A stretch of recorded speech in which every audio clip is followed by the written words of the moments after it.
Today we start with Essays on the Sacred Language, Writings, and Religion of the Parsis by Martin Haug, who lived from 1827 to 1876 of the Common Era. He was late professor of Samskrita and comparative philology at the University of Munich. The fourth edition of this book was edited and enlarged by E.W. West, Ph.D., to which is also added a biographical memoir of the late Dr. Haug by Professor E.P. Evans. And this is the 1907 version. To the Parsis of Western India, this revision of the first attempt in the English language to give a correct account of their ancient Zoroastrian religion and literature is inscribed in the memory of the old times of friendly intercourse enjoyed both by the author and by the editor, and by that they mean social interaction. Preface. The author of these essays intended, after his return from India, to expand them into a comprehensive work on the Zoroastrian religion, but this design, postponed from time to time, was finally frustrated by his untimely death. That he was not spared to publish all his varied knowledge on this subject must remain forever a matter of regret to the student of Iranian antiquities. In other hands, the changes that could be introduced into this second edition were obviously limited to such additions and alterations as the lapse of time and the progress of Zoroastrian studies have rendered necessary. In the first essay, the history of the European researches has been extended to the present time, but for the sake of brevity, several writings have been passed over unnoticed, among the more valuable of which those of Professor Huchman may be specially mentioned. Some account has been also given of the progress of Zoroastrian studies among the Parsis themselves, and so there's apparently a lot of stuff that I could still add to the channel as far as what's old enough to read. In the second essay, additional information has been given about the Pahlavi language and literature, but the technical portion of the Avesta grammar has been reserved for separate publication, being better adapted for students than for the general reader. Some additions have been made to the third essay with the view of bringing together from other sources all the author's translations from the Avesta, except those portions of the Gathas which he did not include in the first edition, and which it would be hazardous for an editor to revise. Further details have also been given regarding the contexts of the Nasks. Several additional translations have been found among the author's papers, too late for insertion in the third essay, have been added in an appendix after careful revision, together with his notes descriptive of the mode of performing a few of the Zoroastrian ceremonies. Some apology is due to Sanskrit scholars for the liberties taken with their usual systems of representing Sanskrit and Avesta sounds. These deviations from present systems have been made for the sake of the general reader, whether English or Indian, who can hardly be expected to pronounce words correctly unless they are spelt in accordance with the usual sounds of the letters in English. Probably no European language can represent Indian consonants so easily as English. But as every English vowel has more than one characteristic sound, it is necessary to look to some other European languages for the best representation of Indian vowels. The system, now generally adopted by Englishmen in India and followed in these essays, is to use the consonants to represent their usual English sounds, the vowels to represent their usual Italian sounds, and to avoid diacritical marks as much as possible because they are always liable to omission. In applying such a system to the Aryan languages of India Englishmen require very few arbitrary rules. They have merely to observe that G is always hard and CH always soft, that TH and PH are merely aspirates of T and P, not the English and Greek the and fa, and that A represents the short vowel sound in the English words utter, mother, come, and blood.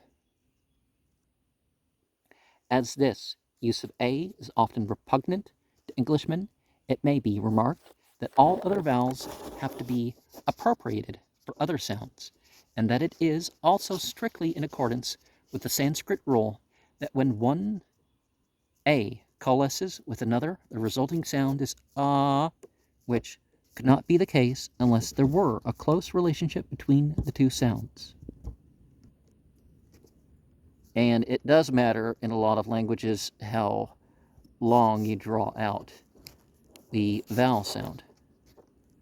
Some unfortunate representations of Indian sounds have become too inveterate to be lightly tampered with, so it is still necessary to warn the general reader that every W in the Vestan ought to be pronounced like an English V, and that every V in Sanskrit, or the Avesta, closely resembles an English W, unless it be followed by I with the line, so E, and Re are consonant, in which case it has a sound somewhere between V and H. Okay, I thought that was an R. So is it the? Or maybe they mean like the Sanskrit, where you have the V and the fum. You know, it's kind of like a V and kind of like an F, somewhere in between them. Again, Sanskrit has two sets of letters represented by T, TH, D, DH, N, SH. One set is extremely dental, pronounced with the tip of the tongue touching the extremities of the teeth, or as close to them as possible in the case of sh. The other set is lingual, pronounced with the tip of the tongue far back upon or near the palate. The English T, D, N, SH are pronounced between these two extremes, but all natives of India consider the sounds of these English letters as decidedly lingual, so that they always represent them by Indian linguals when transliterating English words. Unfortunately, European scholars have been of the opposite opinion and have represented the dental T, TH, D, DH, N as unmodified, and the linguals as modified either by a diacritical dot, as in this work, or by using italics. For the sake of uniformity, this practice has been here extended to sh, but there can be no doubt that the dentals ought to be modified and the linguals unmodified, though neither group can be exactly represented by European sounds. Further, the letters, to me that looks like an RI, but they have a twist, but there's a dot below the R. But that's more like a V, I guess. The. You're not don't adequately represent that peculiar Sanskrit vowel as pronounced in Maharashtra. Oh, okay, so we have Maha Ras Hatva, where the Brahmins have been the least disturbed by foreign influences.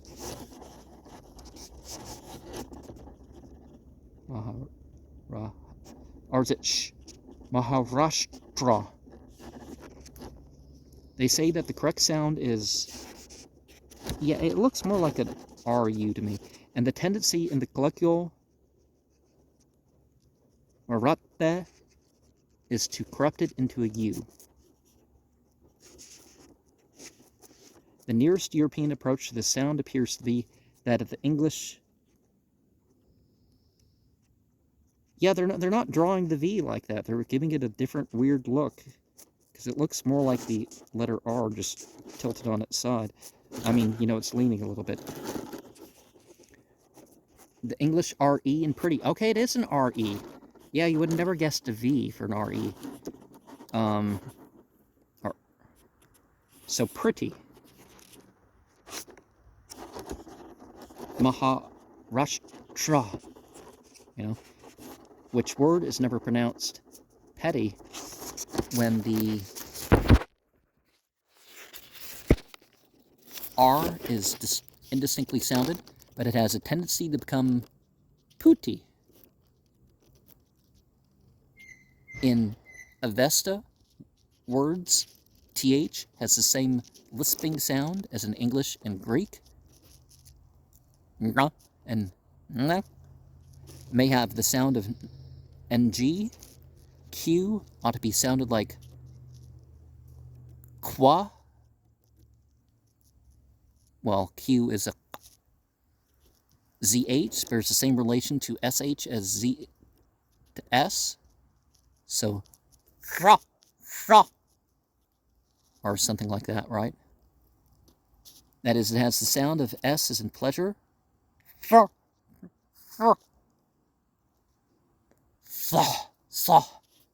Maybe shook is pronounced SH by the Parsis. They also pronounce other sibilants. I mean, SHK is pronounced as like SH, but they also pronounce other sibilants, S and SH, written in this work, and there seems to be no sufficient reason from departing from their traditional pronunciation. Apparently, there's a couple versions of some of these languages and how you pronounce them, which is corroborated to a great extent by Pahlavi and Persian words derived from the Avesta, such as Zarathustra, Atash, and so on. The author's principal object in publishing these essays originally was to present, in a readable form, all the materials for judging impartially of the scriptures and religion of the Parsis. The same object has been kept in view of preparing this second edition, giving a larger quantity of such materials collected from a variety of sources, which I may now leave to the reader's impartial judgment. E.W. West, München, February 1878.